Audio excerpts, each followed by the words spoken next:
കേരളത്തിൽ സാമൂഹ്യ സുരക്ഷാ പദ്ധതികൾ നിരവധി കുടുംബങ്ങളുടെ ദൈനംദിന ജീവിതവുമായി നേരിട്ട് ബന്ധപ്പെട്ടിരിക്കുന്നു. അതിൽ പ്രത്യേകിച്ച് സ്ത്രീകൾക്കായുള്ള ധനസഹായ പദ്ധതികൾ വലിയ സാമൂഹ്യ പ്രാധാന്യമുള്ളവയാണ്. അത്തരം പദ്ധതികളിൽ ശ്രദ്ധേയമായ ഒന്നാണ് സ്ത്രീ സുരക്ഷാ പെൻഷൻ. സാമ്പത്തികമായി പിന്നോക്കം നിൽക്കുന്ന വനിതകൾക്കും കുടുംബ സഹായം ആവശ്യമായ ഗുണഭോക്താക്കൾക്കും ഈ വലിയ പദ്ധതി ആശ്വാസമായിരുന്നു. പ്രതിമാസ ധനസഹായം ലഭിക്കുന്നതിലൂടെ ചികിത്സാ ചെലവുകൾ, വീട്ടു ചെലവുകൾ, മരുന്ന് വാങ്ങൽ, കുട്ടികളുടെ അടിസ്ഥാന ആവശ്യങ്ങൾ പോലുള്ള കാര്യങ്ങൾ നിരവധി കുടുംബങ്ങൾക്ക് സഹായം ലഭിച്ചിരുന്നു. എന്നാൽ കഴിഞ്ഞ ഏതാനും ദിവസങ്ങളിലെ വലിയ ആശങ്കയ്ക്ക് ഇടയാക്കിയിരിക്കുന്നത് ഏപ്രിൽ മാസത്തെ ഗഡു ലഭിക്കാത്തതുമായി ബന്ധപ്പെട്ട പരാതികളാണ്.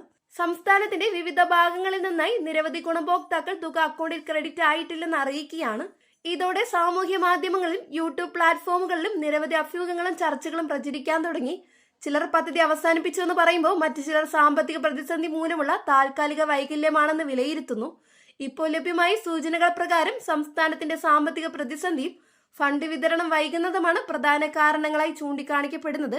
കേരള സർക്കാർ നിലവിൽ വലിയ സാമ്പത്തിക സമ്മർദ്ദം നേരിടുന്ന സാഹചര്യമാണ് നിലനിൽക്കുന്നത്. ക്ഷേമ പെൻഷനുകൾ, സർക്കാർ ജീവനക്കാരുടെ ശമ്പളം, കടബാധ്യത, പലിശ തിരിച്ചടവ് എന്നിവ ഉൾപ്പെടെയുള്ള വൻ സാമ്പത്തിക ബാധ്യതകളാണ് ഓരോ മാസം സർക്കാരിന് മുന്നിലുള്ളത്. ഇത്തരം സാഹചര്യങ്ങളാണ് ചില ക്ഷേമ പദ്ധതികളുടെ ഗഡു വിതരണം വൈകാൻ കാരണമായതെന്ന വിലയിരുത്തലുകളാണ് ഉയരുന്നത്. എന്നാൽ ഇവിടെ ശ്രദ്ധിക്കേണ്ട ഏറ്റവും പ്രധാനപ്പെട്ട കാര്യം എന്താണെന്ന് ചോദിച്ചാൽ, സ്ത്രീ സുരക്ഷാ പെൻഷൻ പദ്ധതി ഔദ്യോഗികമായി അവസാനിപ്പിച്ചെന്ന പ്രഖ്യാപനം ഇതുവരെ സർക്കാർ നടത്തിയിട്ടില്ല. അതായത് പദ്ധതി പൂർണ്ണമായും നിർത്തലാക്കിയതായി സ്ഥിരീകരിച്ചിട്ടില്ല. ഇതിനിടെ രാഷ്ട്രീയ തലത്തിലും ഈ വിഷയം ചർച്ചയാകുന്നുണ്ട്. പ്രത്യേകിച്ച് പുതിയ UDF സർക്കാരിന്റെ സാധ്യതകളുമായി ബന്ധപ്പെട്ട ചർച്ചകൾ ശക്തമാകുന്ന സാഹചര്യത്തിൽ സ്ത്രീക്ഷേമ പദ്ധതികളുടെ ഭാവിയെക്കുറിച്ചും പ്രതീക്ഷകൾ ഉയരുകയാണ്. UDF മുമ്പ് നടത്തിയ പ്രഖ്യാപനങ്ങൾ സ്ത്രീ ശാക്തീകരണത്തിന്, സാമൂഹ്യ സുരക്ഷാ പദ്ധതികൾക്കും കൂടുതൽ പ്രാധാന്യം നൽകുമെന്ന് വ്യക്തമാക്കിയിരുന്നു. അതുകൊണ്ട് തന്നെ നിരവധി ഗുണഭോക്താക്കൾ ഇപ്പോൾ പ്രതീക്ഷയോടെ കാത്തിരിക്കുന്നത് സ്ത്രീ സുരക്ഷാ പെൻഷൻ പദ്ധതി തുടരുമോ, കുടിശ്ശിക തുക വിതരണം ചെയ്യുമോ, നിലവിലെ ധനസഹായം വർദ്ധിപ്പിക്കുമോ, സ്ത്രീകൾക്കായി പുതിയ ക്ഷേമ പദ്ധതികൾ പ്രഖ്യാപിക്കുമോ എന്ന ചോദ്യങ്ങൾക്ക് മറുപടി ലഭിക്കാനാണ്.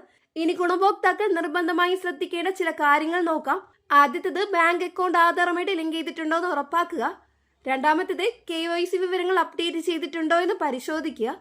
മൂന്നാമത്തേത്, അക്ഷയ കേന്ദ്രങ്ങൾ, പഞ്ചായത്ത് ഓഫീസ് അല്ലെങ്കിൽ ബന്ധപ്പെട്ട തദ്ദേശ സ്ഥാപനങ്ങൾ വഴി അപേക്ഷയുടെ നിലവിലെ സ്റ്റാറ്റസ് പരിശോധിക്കുക. ചില സാഹചര്യങ്ങൾ സാങ്കേതിക പ്രശ്നങ്ങൾ മൂലവും ഗഡു തടസ്സപ്പെടാൻ സാധ്യതയുണ്ട്.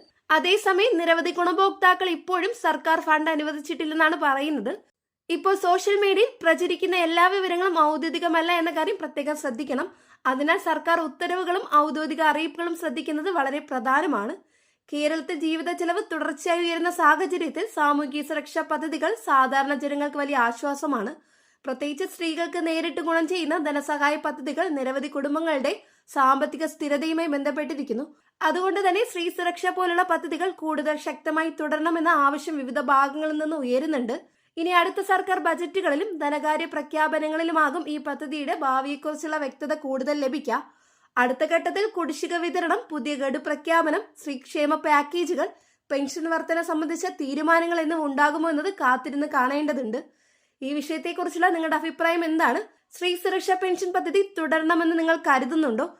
ഏപ്രിൽ മാസത്തെ ഗഡു നിങ്ങൾക്ക് ലഭിച്ചോ? നിങ്ങളുടെ അഭിപ്രായങ്ങൾ കമന്റ് ബോക്സിൽ രേഖപ്പെടുത്തുക. വീഡിയോ ഉപകാരപ്രദമായെങ്കിൽ ലൈക്ക് ചെയ്യാനും ഷെയർ ചെയ്യാനും മറക്കരുത്. ഇതുപോലുള്ള കേരള സർക്കാർ പദ്ധതികളും ഏറ്റവും പുതിയ അപ്ഡേറ്റ്സുകളും അറിയാൻ ചാനൽ സബ്സ്ക്രൈബ് ചെയ്യുക. ഫേസ്ബുക്കിൽ കാണുന്ന പേജ് ഫോളോ ചെയ്യാൻ. നെക്സ്റ്റ് അപ്ഡേറ്റ്സുമായിട്ട് വീണ്ടും കാണാം. എല്ലാവർക്കും നന്ദി, നമസ്കാരം.